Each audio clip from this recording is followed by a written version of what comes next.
नमस्कार, तुम्हा सर्वांचं खूप खूप स्वागत करते आहे आणखी एका नवीन व्हिडिओमध्ये।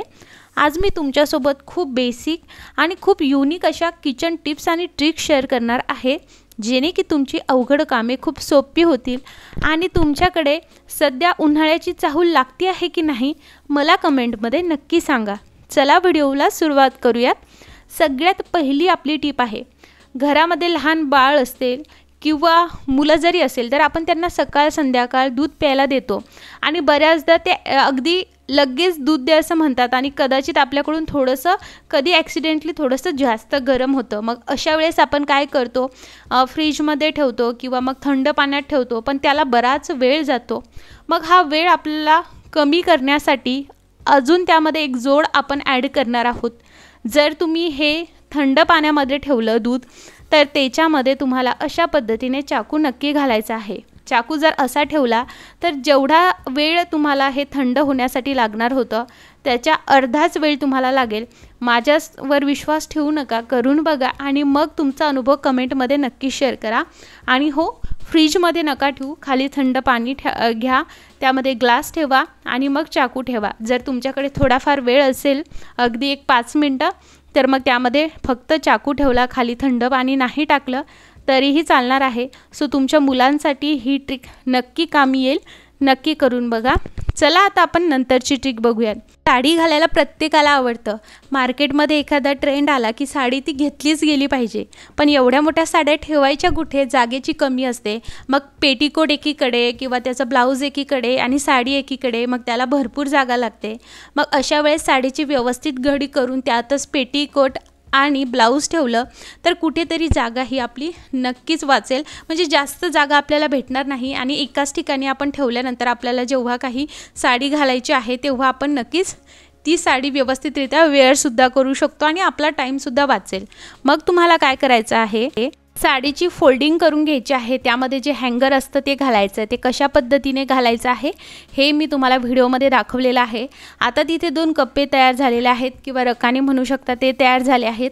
एका रकान्यामध्ये तुम्हाला घालायचा आहे पेटीकोट।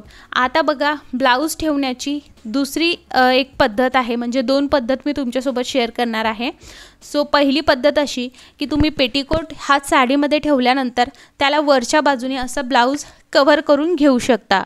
ही सुद्धा एक पद्धत आहे, म्हणजे आपली साडी बघा अगदी त्याला एक ॲटोमॅटिक कव्हरसुद्धा मिळतं, दिसायलाही सुंदर दिसतं आणि एकाच ठिकाणी तिन्ही वस्तू मावतात। बघा अशा पद्धतीने जर तुमच्या बाह्या ह्या लांब असतील तर बघा मी कशा पद्धतीने त्या बाह्या ज्या आहेत त्या फोल्ड करून घेतलेल्या आहेत। तुम्ही तसं करू शकता, अगदी लांब ठेवल्या तरीही चालेल, पण बघा अशा फोल्ड केलं तर व्यवस्थित दिसतं आणि आतमध्ये फोल्ड करायचं आहे।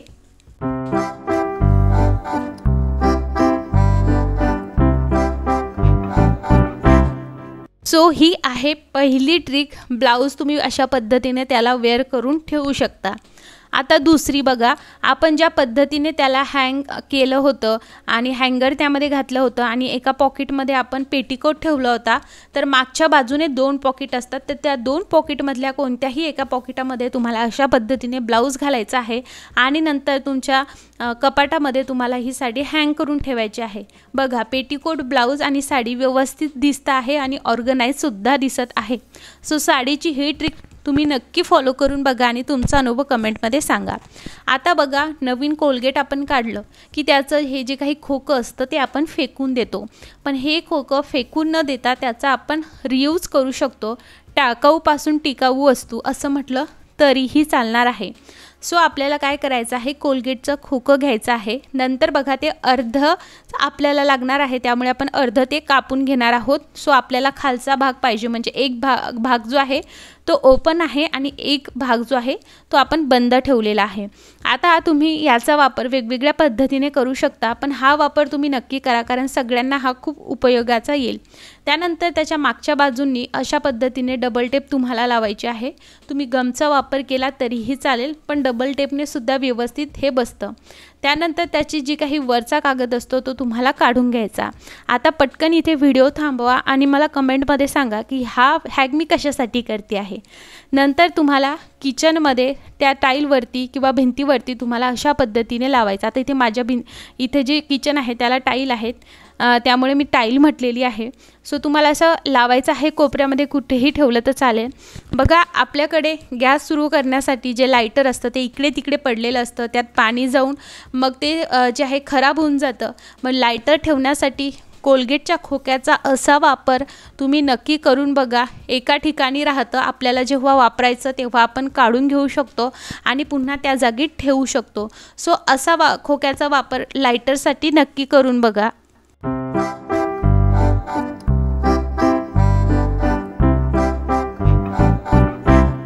आता बघा आपल्या घरी वरण भात हे नेहमी बनलं जातं.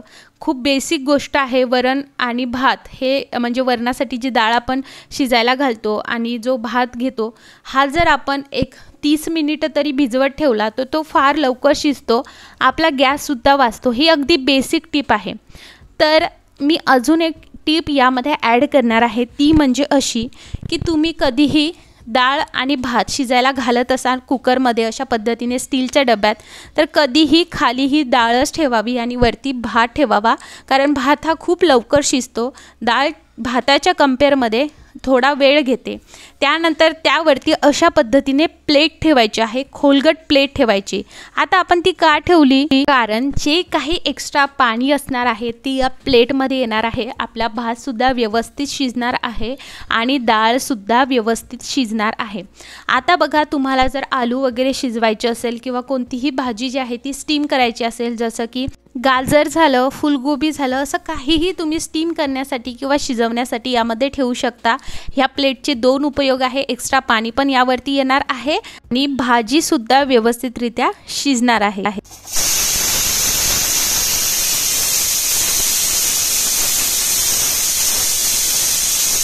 जर तुम्ही डाळ भात हा व्यवस्थितरित्या भिजत ठेवला असेल शिजवण्याच्या आधी, तर तुम्हाला फक्त आणि फक्त याला मंद आचेवरती 2 शिट्ट्या द्यायचा आहे. अगदी व्यवस्थितरित्या पूर्ण वाफ जाऊ द्यायची आहे.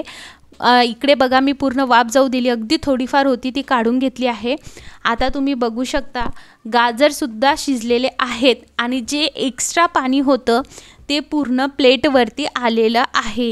ही ट्रिक नक्की फॉलो करा, कारण बऱ्याचदा आपण असं प्लेट वगैरे नाही ठेवलं तर ते एक्स्ट्रा पाणी असेल तर आपलं वरचं कुकरचं झाकण हे पूर्ण खराब होतं. त्यामुळे ही ट्रिक नक्की फॉलो करा. बघा भात किती छान व्यवस्थित शिजलेला आहे आणि डाळसुद्धा व्यवस्थितरित्या शिजलेली आहे. यामध्ये आपल्याला बिलकुल एक्स्ट्रा पाणी दिसत नाही आहे आणि जेही गाजर आपण ठेवले होते ते गाजरसुद्धा व्यवस्थितरित्या स्टीम झाले आहे किंवा तुम्ही म्हणू शकता शिजले आहेत. सो अशा पद्धतीने तुम्ही डाळ आणि भात शिजवण्याकरिता ह्या छोट्या छोट्या टिप फॉलो करा. तुम्हाला खूप छान रिझल्ट मिळेल आणि डाळसुद्धा बघू शकता आता व्यवस्थित फिरवल्यानंतर डाळसुद्धा एकसंध अशी शिजली आहे. आता बघा गव्हाचं पीठ म्हणजे गव्हाची पोळी आपल्या घरी बनली जाते. पण जर तुम्ही पॉकेटचं पीठ वापरत असाल किंवा गिरणीमधून पीठ दळायला देता आणि नंतर कधीतरी आणता, अशा कंडिशनमध्ये खरंच तुम्ही जे गव्हाचं पीठ खाता आहात ते पीठ तुमच्या परिवारासाठी खरंच फायदेशीर आहे का, हेल्दी आहे का, ते कसं बरं ओळखायचं तेच आज मी या व्हिडिओमध्ये तुम्हाला सांगणार आहे. तुम्हाला काय करायचं आहे, जेव्हाही तुम्ही गव्हाचं पीठ आणताना सगळ्यात पहिले जेव्हा शेवटची पोळी करता किंवा नसेलही करायची, फक्त टेस्टिंग करायची असेल तर मंद आचेवरती तुम्हाला काय करायचं आहे, तवा गरम करून घ्यायचा आहे. मंद आच ठेवायची आहे, मोठी आच ठेवायची नाही. त्यानंतर तुम्हाला त्यावरती गव्हाचं पीठ टाकायचं आहे आणि ते फिरवायचं. जर गव्हाचं पीठ हे लगेच भाजलं याचा अर्थ त्याच्यामध्ये मैदा आणि चॉप पावडर मिक्स केलेली आहे, म्हणजे ते भेसळयुक्त आहे. बेसिकली जे पॉकेटचे गव्हाचं पीठ वगैरे असतं त्याच्यामध्ये हे जास्त पाहायला मिळतं आणि बऱ्याचदा आपण गिरणीमध्ये देतो आणि घरी येतो तर तिकडेसुद्धा काय होतं आपल्याला थोडी माहिती आहे. आपण तिथे उभं राहून जे पीठ घरी आणतो ते आपण म्हणू शकतो की ते हेल्दी आहे, त्यात कोणतीही भेसळ नाही.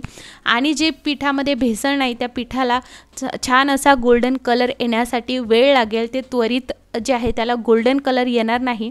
त्यामुळे परिवाराला सुरक्षित ठेवायचं काम तुमचं आहे. सो नक्की तुम्ही अशा पद्धतीने करा आणि पॉकेटचं करत असाल तर आधी चेक करा त्यात भेसळ असेल तर नक्कीच गिरणीमधून स्वतः उभं राहून दळून आणणं कधीही आपल्या फायद्याचं राहतं. सो या सगळ्या टिप्स आणि ट्रिक्स तुम्हाला कशा वाटल्या मला कमेंटमध्ये नक्की सांगा. आणि बघू शकता याला छान कलर आला आहे, खूप वेळानंतर कलर आला आहे, म्हणजे हे भेसळयुक्त नाही आहे. आणि या सगळ्या टिप तुम्हाला कशा वाटल्या ह्या कमेंटमध्ये विसरू नका मला सांगायला.